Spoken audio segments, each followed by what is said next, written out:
स्वागत है आपका योजना ज्ञान फॉर यू में। बात करने वाले हैं कि लोगों को 7 फरवरी से 10 चीज़ें फ्री में मिलने वाली हैं। आइए जानते हैं आपको क्या फ़ायदा मिलेगा, कौन-कौन से फ़ायदे हैं जो आप ले सकते हैं 7 फरवरी से और इसके लिए आपको क्या करना होगा। आइए जानते हैं डिटेल में जानकारी क्या है, लेकिन उससे पहले अगर आप हमारे इस चैनल को पहली बार देख रहे हैं तो चैनल को सब्सक्राइब ज़रूर करें।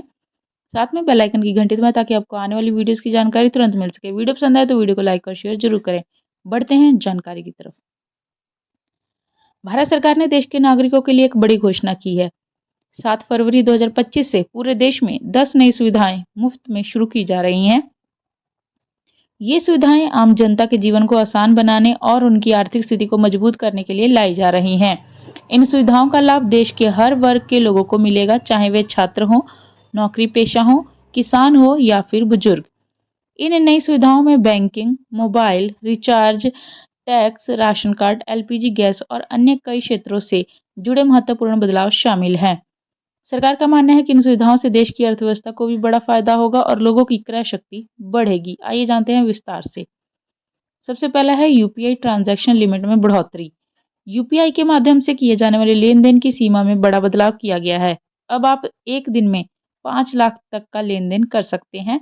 यह सीमा पहले 1 लाख थी।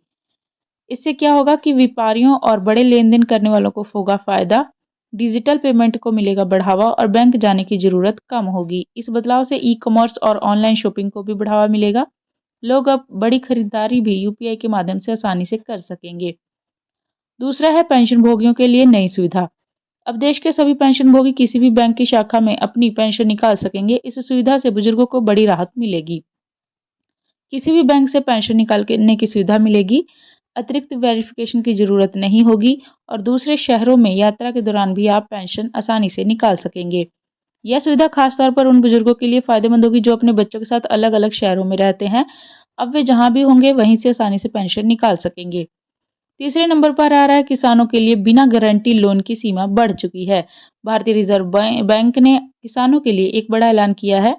अब किसान 2.5 लाख तक का लोन बिना किसी गारंटी के ले सकेंगे। पहले यह सीमा 1.6 लाख थी। इससे किसानों को अधिक वित्तीय सहायता का लाभ मिलेगा, खेती के लिए निवेश करना आसान हो जाएगा। छोटे और सीमांत किसानों को इससे सबसे ज़्यादा जो है फ़ायदा होगा। इस कदम से किसानों को अपनी फसल के लिए बीज, खाद और अन्य ज़रूरी सामान खरीदने में मदद मिलेगी। साथ ही वे नई तकनीक और मशीनरी में भी निवेश कर सकेंगे। चौथे नंबर पर आता है सस्ते mobile recharge plan. Telecom regulatory authority of India ने टेलीकॉम कंपनियों को निर्देश दिया है कि वे केवल कॉलिंग के लिए सस्ते रिचार्ज प्लान लॉन्च करें। सिर्फ कॉलिंग के लिए सस्ते प्लान उपलब्ध होंगे। डाटा का इस्तेमाल ना करने वालों को इससे राहत मिलेगी। बुजुर्गों और ग्रामीण क्षेत्रों में रहने वालों को सबसे ज़्यादा फ़ायदा मिलेगा। इस नियम से उन लोगों को फ़ायदा होगा जो मोबाइल फ़ोन का इस्तेमाल सिर्फ बातचीत करने के लिए करते हैं। वे अब कम कीमत में अपना फ़ोन रिचार्ज करा सकेंगे। पाँचवें नंबर पर आता है एलपीजी सिलेंडर की कीमतों में बदलाव। हर महीने की पहली तारीख को एलपीजी गैस सिलेंडर की कीमतें अपडेट की जाती हैं। 7 फरवरी से एलपीजी की नई कीमतें लागू होंगी। सरकार सब्सिडी बढ़ा सकती है। कीमतों में कमी की संभावना है। घरेलू बजट पर इसका असर पड़ेगा सीधा। अगर एलपीजी की कीमतों में कमी आती है तो इसका सीधा फायदा आम जनता को होगा। खाना पकाने का खर्च कम होगा और लोग अपनी बचत को दूसरी ज़रूरतों पर खर्च कर सकेंगे। छठे नंबर पर बात आती है बचत खातों पर ब्याज दरें बढ़ गई हैं। देश के प्रमुख बैंकों जैसे कि एसबीआई, पीएनबी, एचडीएफसी और अन्य बैंकों ने बचत खाते पर ब्याज दरें बढ़ा दी हैं।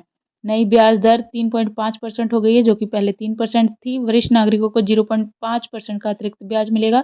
बचत पर मिलेगा ज़्यादा रिटर्न। इस बदलाव से लोगों को अपनी बचत पर ज़्यादा मुनाफा मिलेगा। यह कदम लोगों को अधिक बचत करने के लिए प्रोत्साहित करेगा। सातवां है डिजिटल बैंकिंग सुविधाओं का विस्तार। बैंकिंग सुविधाओं को पूरी तरह से डिजिटल बनाने की प्रक्रिया तेज की जाएगी। मोबाइल और इंटरनेट बैंकिंग के नए अपडेट आएंगे। डिजिटल ट्रांजैक्शन पर विशेष छूट और कैशबैक मिलेगा। यूपीआई, आईएमपीएस और आरटीजीएस सेवाओं में सुधार किया जाएगा। इन सुविधाओं से लोग घर बैठे ही अपने बैंक खाते से जुड़े सभी काम कर सकेंगे। इससे बैंक जाने और लाइन में खड़े होने की ज़रूरत कम होगी। आठवां है free public transport for student and senior citizens.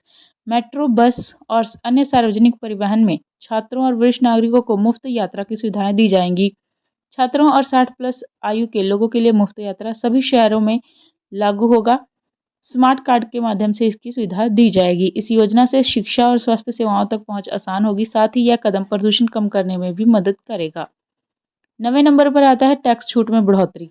सरकार ने आयकर में बड़ी राहत देने का फैसला लिया है। अब 12 लाख तक की सालाना आय पर कोई टैक्स नहीं लगेगा। इससे मध्यम वर्ग को मिलेगा बड़ा फायदा। लगभग 10 करोड़ टैक्स पेयर्स को राहत मिली है। डिस्पोजेबल इनकम में होगी बढ़ोतरी। इस कदम से लोगों के हाथ में ज़्यादा पैसा आएगा, जिससे वे अपनी ज़रूरतों पर खर्च कर सकेंगे। इससे अर्थव्यवस्था को भी गति मिलेगी। 10वें नंबर पर आता है हर जिले में कैंसर अस्पताल। सरकार ने अगले 3 साल में देश भर में हर जिले में कैंसर के इलाज के लिए अस्पताल खोलने की घोषणा की है।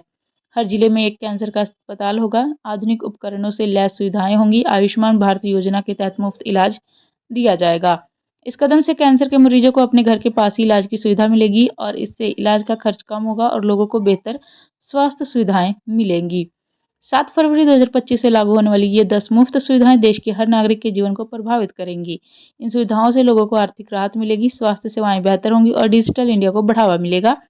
सरकार का यह कदम देश की अर्थव्यवस्था को मजबूत करने और लोगों के जीवन स्तर को सुधारने की दिशा में एक महत्वपूर्ण प्रयास है। आपकी इसके बारे में क्या राय है? कमेंट बॉक्स में जरूर लिखें। चैनल को सब्सक्राइब करें, वीडियो को लाइक और शेयर करें। धन्यवाद।